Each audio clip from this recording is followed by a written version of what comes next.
le fiscaliste de l'UNAPL, qui est donc de l'Union nationale des professions libérales, qui a rejoint l'U2P, enfin qui a rejoint l'UPA en vue de constituer l'U2P. Nous travaillons maintenant main dans la main ensemble pour faire avancer des préoccupations qui sont communes au monde artisanal et au monde des professions libérales. Et à ce titre, nous avons été beaucoup consultés par le gouvernement au sujet de la mise en place du prélèvement à la source. Et donc nous avons suivi toute cette réforme étape par étape. Et donc je crois que je suis en mesure aujourd'hui de vous en parler de façon éclairée. La situation présente, vous la connaissez. Chaque année, on paie l'impôt sur les revenus de l'année précédente. Donc en 2018, nous avons acquitté l'impôt, là, au mois de septembre dernier, nous avons acquitté le solde de l'impôt afférent à nos revenus de 2017. Changement complet de situation à partir de 2019. À partir de 2019, il faut bien se mettre ça à l'esprit, nous serons censés payer l'impôt de l'année même, sur les revenus que nous percevons au fur et à mesure que nous les percevons. Voilà, c'est bien ça. Nous sommes censés. On va voir que c'est un petit peu plus compliqué parce que au moment où nous percevons les revenus, l'administration ne dispose pas tous les éléments pour permettre de calculer cet impôt, mais dans l'esprit de la réforme, il y a synchronisation, si vous voulez, entre la perception des revenus et l'impôt proprement dit. Donc, l'impôt, il sera prélevé, l'impôt de l'année N, au lieu d'être prélevé l'année N plus 1, il sera acquitté l'année N, au moyen de prélèvements qui seront faits soit par l'employeur, soit qui seront faits s'agissant des revenus payés par des tiers, soit ils seront effectués par des prélèvements sur le compte bancaire du contribuable, s'agissant des revenus des indépendants. Ici, quelle est la proportion d'indépendants par rapport aux sociétés à peu près, oui, aux dirigeants de sociétés? Qui est indépendant? Voilà, ça sera plus simple. Les indépendants. Donc, les autres, ce sont des dirigeants de société. Vous êtes des dirigeants de société et vous êtes en SARL, vous êtes des gérants majoritaires de SARL? D'accord. Alors, le régime des gérants majoritaires de SARL, je le dis tout de suite, est identique, au regard du prélèvement à la source, est identique à celui des titulaires, à celui des indépendants. C'est-à-dire que le régime dont ils vont relever à partir de l'année prochaine, à partir de 2019, ce sera le système des prélèvements sur le compte bancaire, direct sur le compte bancaire, à échéance régulière, à échéance mensuelle ou trimestrielle, selon la formule que vous aurez décidée. Donc, quels sont les revenus concernés par le prélèvement à la source? Il s'agit des salaires, des pensions de retraite et des revenus de remplacement. Ça, c'est la première catégorie qui englobe les revenus déclarés par les tiers, versés par les tiers, pardon. Et la deuxième catégorie, c'est les revenus des travailleurs indépendants, BNC, c'est-à-dire bénéfices non commerciaux, bénéfices industriels et commerciaux et bénéfices agricoles, et les gérants majoritaires de la SARL. Les revenus fonciers sont également inclus dans cette catégorie, ainsi que les pensions alimentaires. En revanche, il y a tout un tas de revenus qui sont exclus du prélèvement à la source, pour des raisons sur lesquelles je ne m'étendrai pas, parce que, sauf si vous me le demandez, c'est les revenus de capitaux mobiliers, c'est-à-dire les intérêts et les dividendes, les plus-values sur valeur mobilière et les plus-values immobilières. S'agissant des revenus déclarés par des tiers, la retenue est opérée par l'employeur en appliquant un taux qui lui a été communiqué par l'administration fiscale. En principe, le taux applicable aux revenus de l'année N, c'est le taux moyen d'imposition du loyer fiscal de l'année N-2. Donc, s'agissant des revenus de l'année 2019, premiers qui vont être soumis au prélèvement à la source avec les revenus de 2017. Et puis, ça, c'est la première séquence de l'année, entre janvier et août. Et dans une deuxième séquence qui va de septembre à décembre, on prend en compte le taux moyen d'imposition du foyer de l'année N-1. Parce qu'à partir de septembre, on a reçu la déclaration des revenus de l'année N-1 qui va être déposée comme habituellement, comme aujourd'hui, au mois de mai de N, et par conséquent va permettre à l'administration de connaître la situation fiscale du contribuable de N-1 et N. Et en N+1, il y aura une régularisation. On comparera le montant de ce qui a été prélevé sur les revenus en question pendant toute l'année N. Et en N-1, on va comparer ce montant à celui qui est effectivement dû compte tenu de l'ensemble des revenus et de la situation familiale du contribuable au cours de l'année N.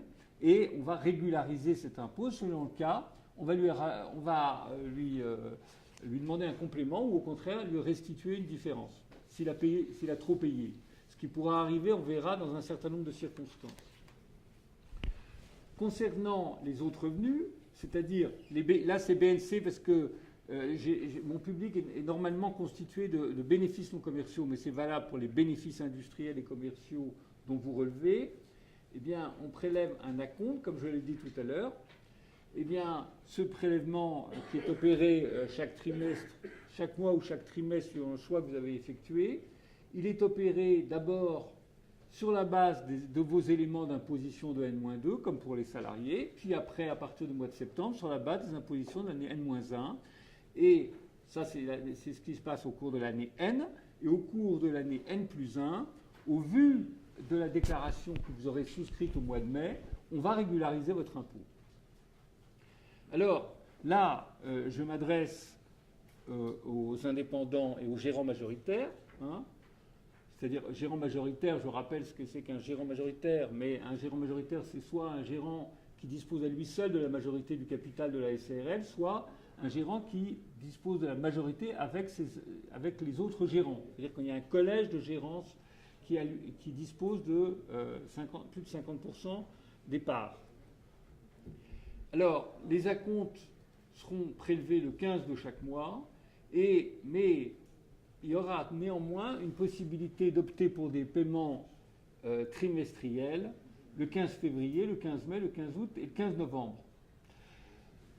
Chose importante qui a peu été signalée, c'est que ces contribuables pourront demander des reports. Ils pourront demander du report des prélèvements des acomptes. Ils pourront demander le report de 3 échéances mensuelles ou d'une échéance trimestrielle. C'est-à-dire que, par exemple, si au mois de mai, vous rencontrez des difficultés de trésorerie, ben vous pourrez demander que cette échéance de mai soit reportée sur l'échéance du 15 août. Et c'est-à-dire là, vous paierez 2 trimestres. Le 15 août, vous paierez 2 trimestres. Et comme ça, vous aurez pu traverser cette période difficile du mois de mai. Alors là, j'en suis toujours au système des acomptes, donc qui concerne les indépendants et les gérants majoritaires. Eh bien, sur quelle base ils vont être calculés? On va prendre le bénéfice de l'année N-2 pour les acomptes de janvier à août et les bénéfices de N-1 pour les acomptes de septembre à décembre. Et donc, selon le cas, le bénéfice concerné sera pris en compte pour 1/12 de son montant ou bien 1/4 de son montant, suivant que les prélèvements sont mensuels ou trimestriels. Quel taux sera appliqué pour le calcul de ces acomptes? Eh bien, en principe, ça sera le taux moyen, ça sera le taux moyen du contribuable de l'année N-2 dans un premier temps, de l'année N-1 dans un second temps, à partir de septembre. Si vous avez fait un bénéfice de 50 000 euros en N-2 et que l'impôt correspondant est de 5 000 euros, on appliquera, on prendra un taux de 10%, correspondant à, si le revenu de la famille est de 50 000 euros et que vous avez payé 5 000 euros, ça fait ressortir un taux de 10%.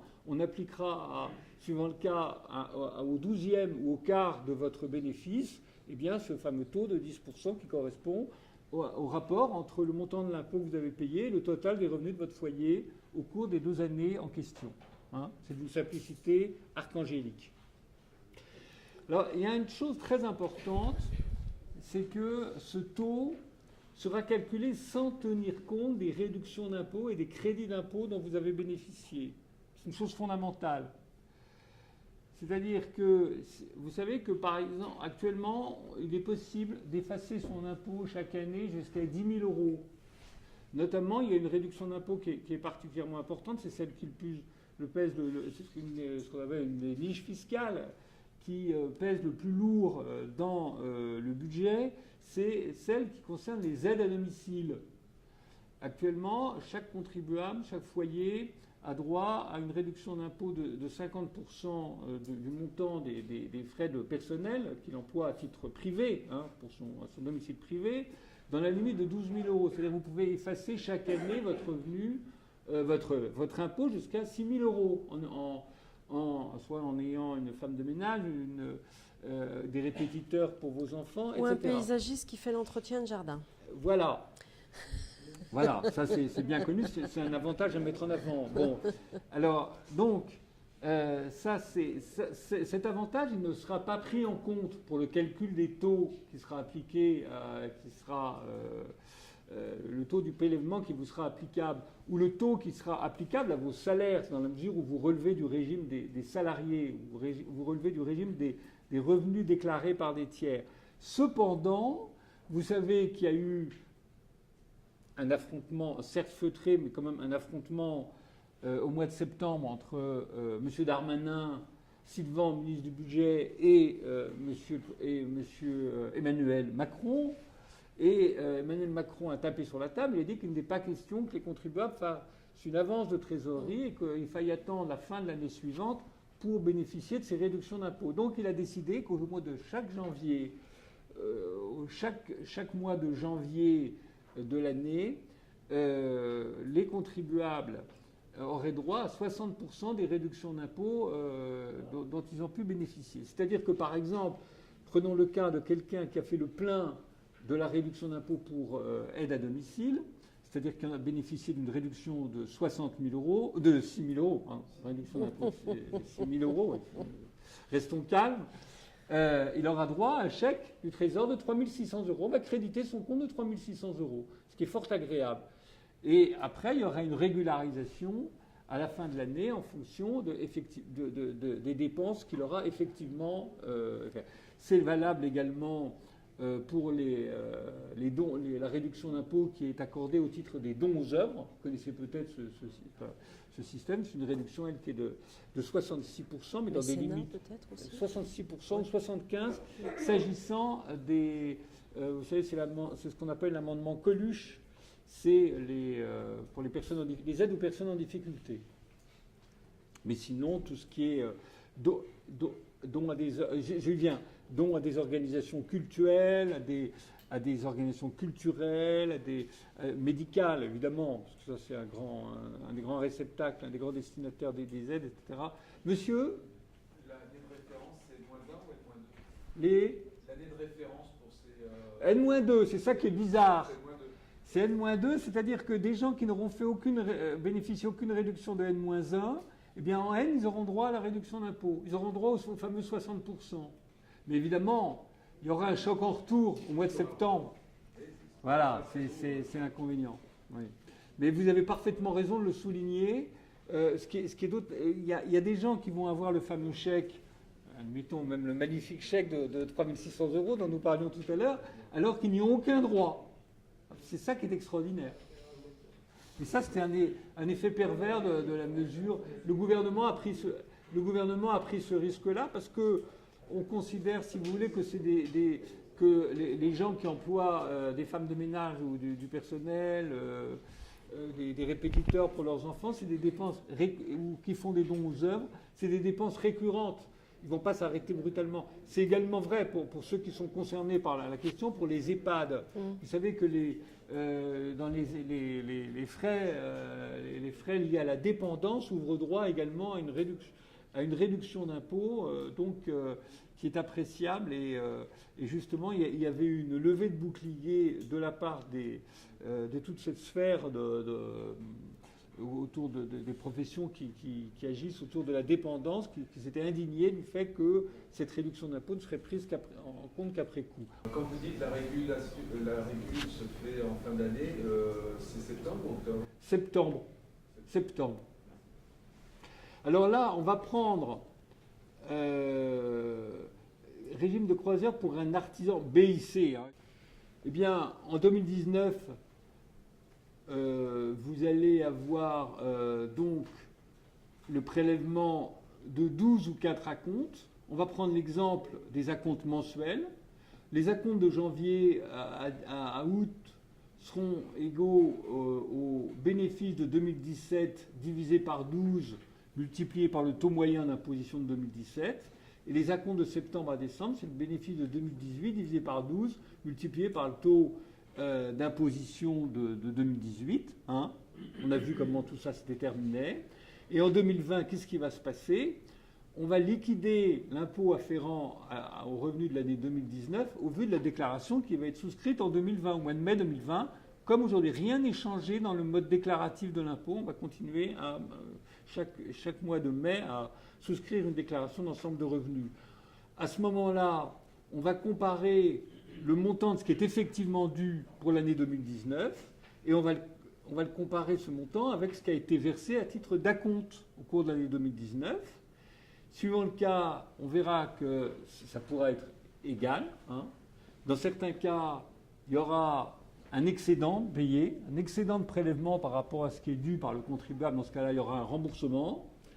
Ou alors, le contribuable devra payer un solde si, par exemple, ses revenus de l'année 2019 sont supérieurs. C'est ce qui pourra se passer dans le cas où ses revenus de l'année 2019 sont supérieurs à celui de 2018 ou 2017. D'accord? Parce que dans ce cas-là, il aura subi un prélèvement inférieur à ce qu'il aurait dû supporter. Je ne suis pas très fort en maths, mais quand on calcule un taux, c'est pour l'appliquer, à mon avis, au revenu de l'année N. C'est le seul intérêt. Parce que la formule qui est mise là, c'est simplement diviser, si je ne me trompe pas, l'impôt 2017 par 12. Passer par un taux moyen d'imposition. Non, pas un revenu, parce qu'il faut comprendre que le taux d'imposition, il est familial, alors que le revenu, il est individuel. OK ? C'est pour ça qu'il ne s'agit pas... Vous voyez, c'est pour ça que les choses sont un peu plus complexes. Parce que, les gens mariés ou pacsés sont chacun imposés séparément suivant des règles qui ne sont pas forcément identiques. D'accord ? C'est pour ça qu'il ne s'agit pas purement et simplement de diviser par 12 le montant de l'impôt. Vous voyez ? Alors, en début d'activité, je le dis pour vos jeunes confrères ou les gens qui entrent dans la profession, en début d'activité, il ne peut pas y avoir de prélèvement parce que pour celui qui se lance dans une activité telle que la vôtre, il n'y a pas de référence, il n'y a pas d'année N-2 et d'année N-1. Donc les choses, la première année, il n'y a aucun impôt, hein, et on régularise la deuxième année. En fin d'activité, c'est tout l'avantage du système du prélèvement à la source. Les prélèvements s'arrêtent immédiatement. Ça ne veut pas dire que vous n'allez pas qu'on ne va pas regarder si les prélèvements que vous avez supportés jusqu'à la fin de votre activité correspondent bien au montant des revenus que vous avez encaissés à cette période-là. Mais vous n'avez plus d'impôts à payer pour la période postérieure. C'est tout l'intérêt du système qui a été beaucoup mis en avant par le gouvernement, c'est-à-dire des gens qui partent à la retraite. C'est-à-dire, vous savez bien, on nous a dit, celui qui va partir à la retraite, si on avait conservé l'ancien système, celui qui partait à la retraite le 1er janvier 2019, eh bien, au cours de l'année 2019, il devait payer, avec sa maigre retraite, l'impôt afférent à ses revenus de 2018 qui sont forcément plus importants.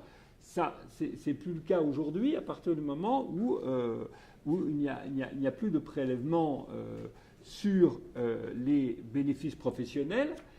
Simplement, vous aurez des prélèvements sur votre retraite, naturellement.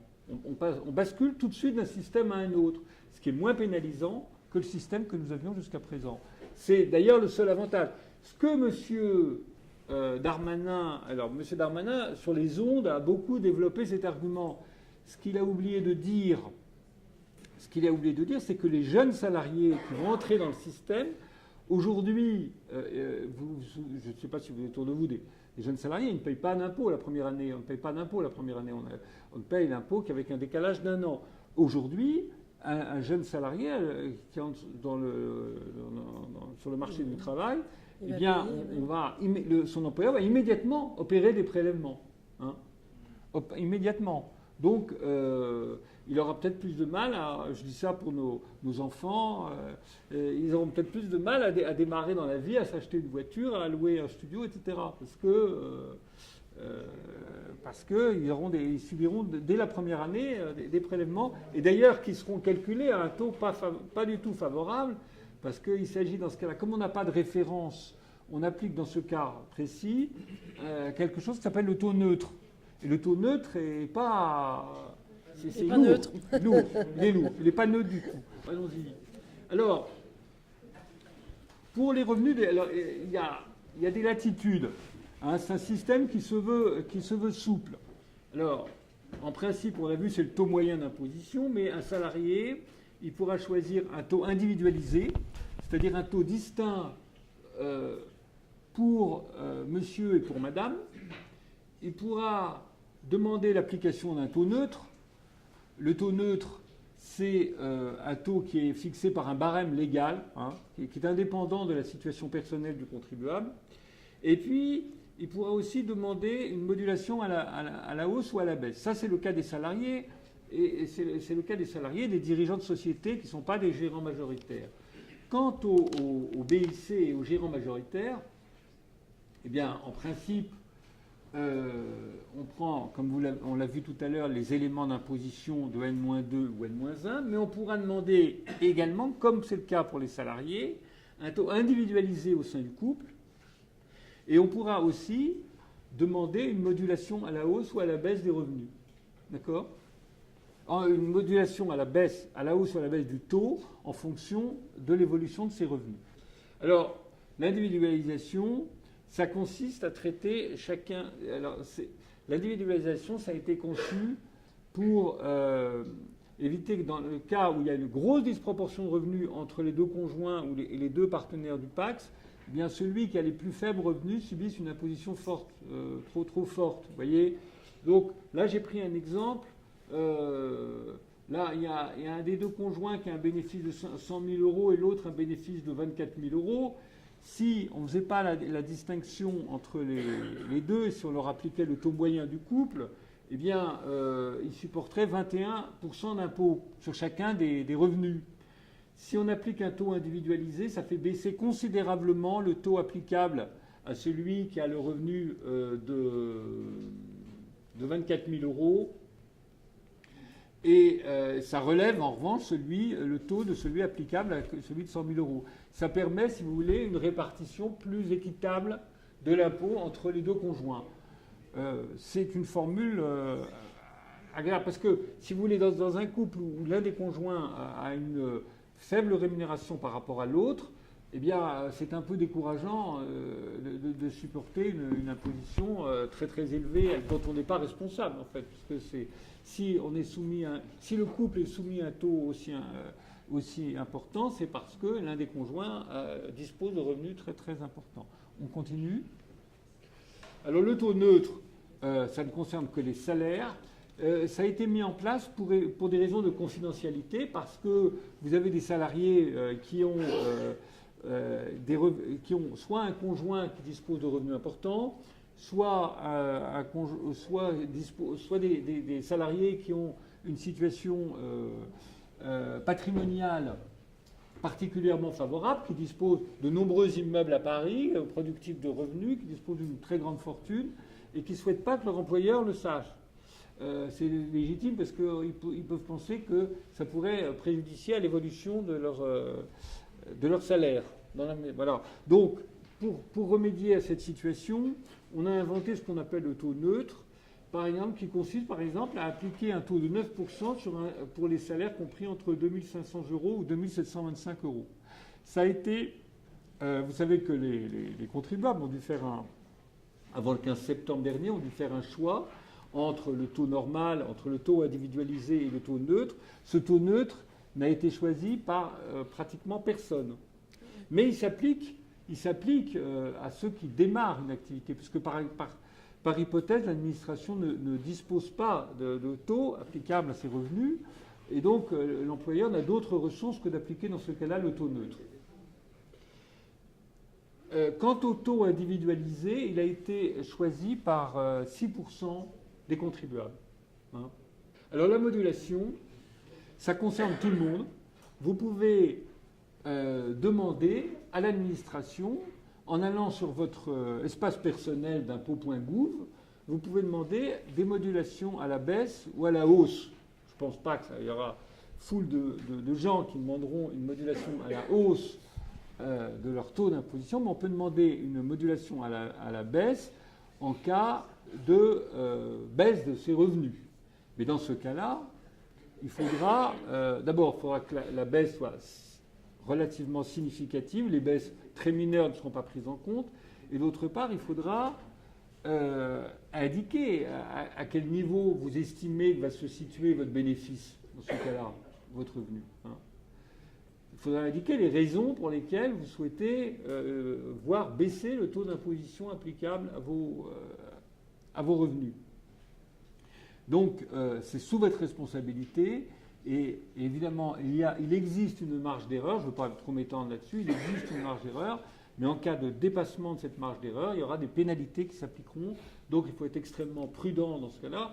Mais j'ai rencontré au cours de mes nombreuses pérégrinations à travers la France des gens qui m'ont dit que, par exemple, des gens qui faisaient des arrêts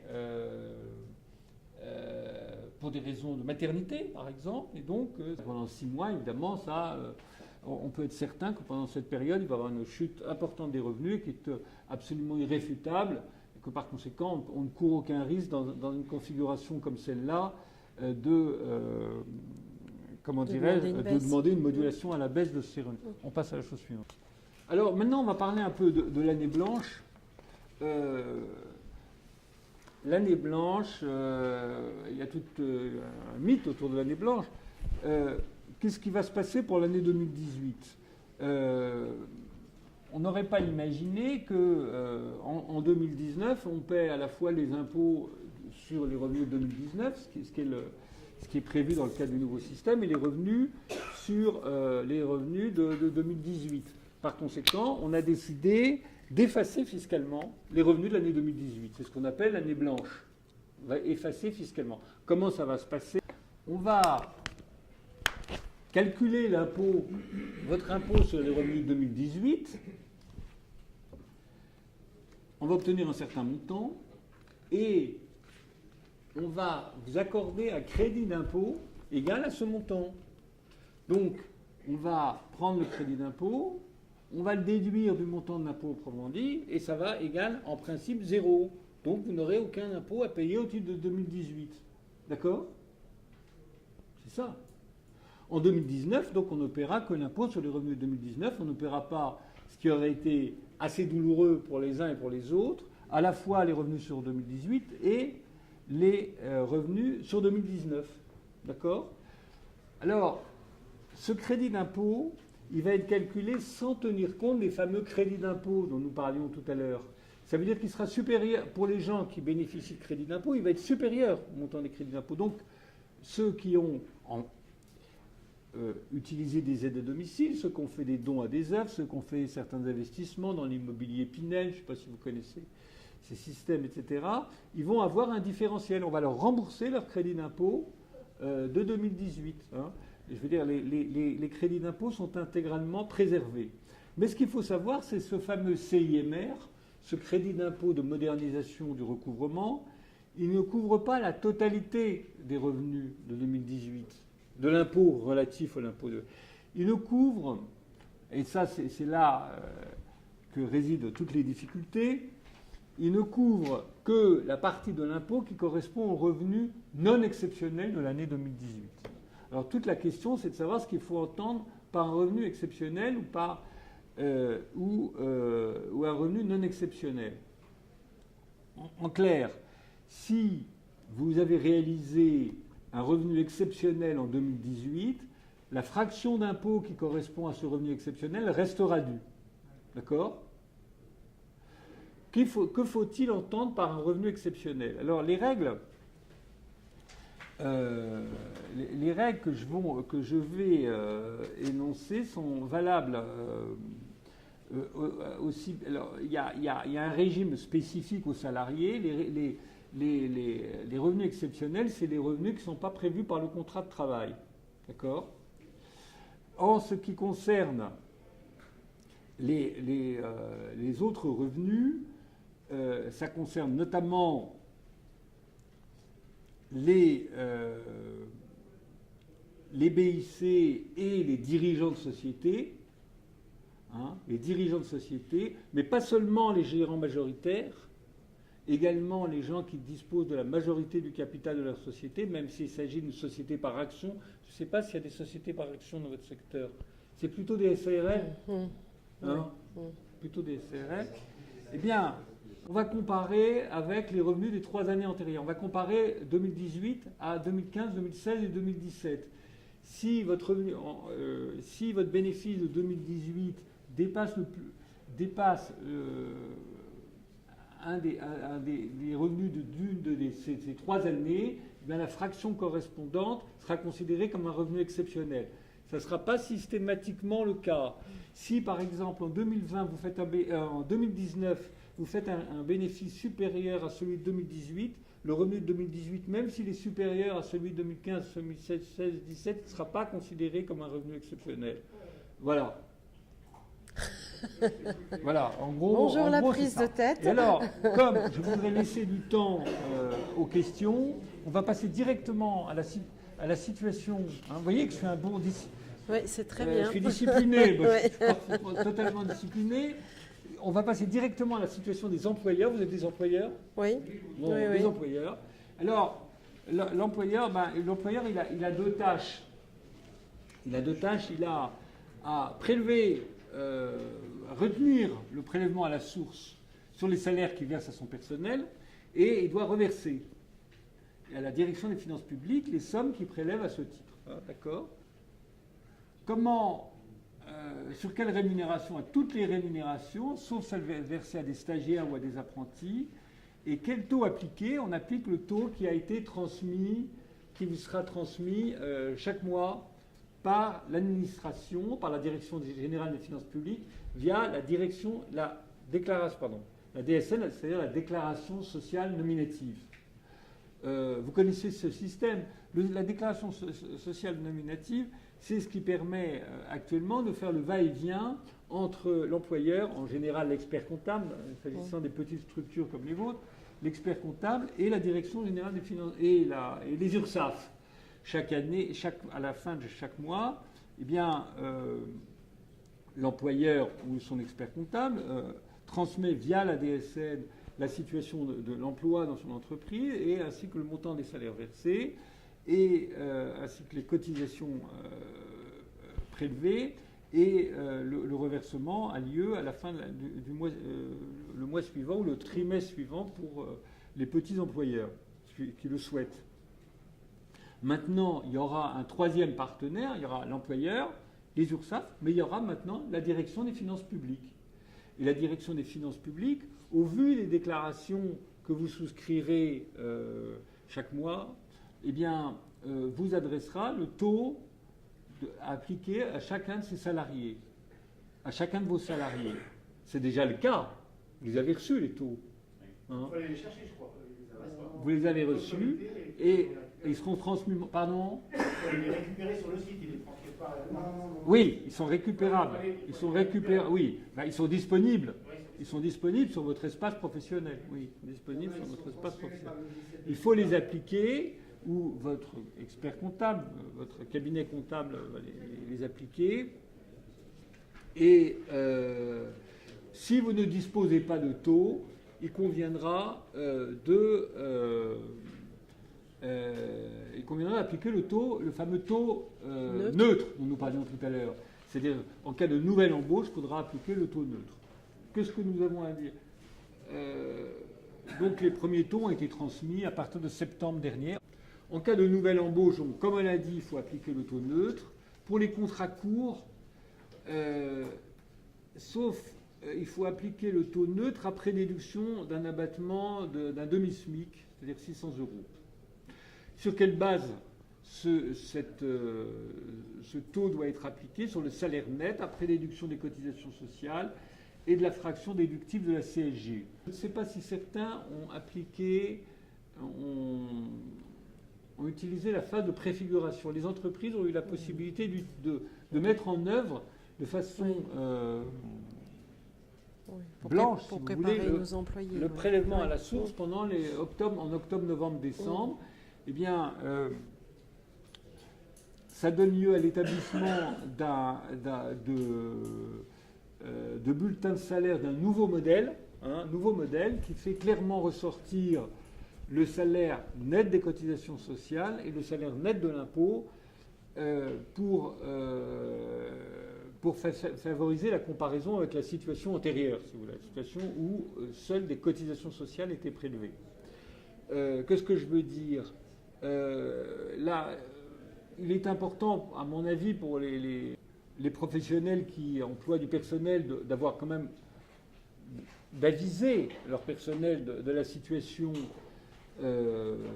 qui va se produire à partir pour éviter le choc du bulletin de salaire du mois de janvier quand même, de préparer le personnel à cette nouvelle situation, mais de bien préciser à cette occasion qu'en aucun cas l'employeur n'est l'interlocuteur fiscal de ces salariés. Il faut constamment renvoyer les salariés s'ils ont des problèmes, s'ils contestent le taux qu'on leur applique.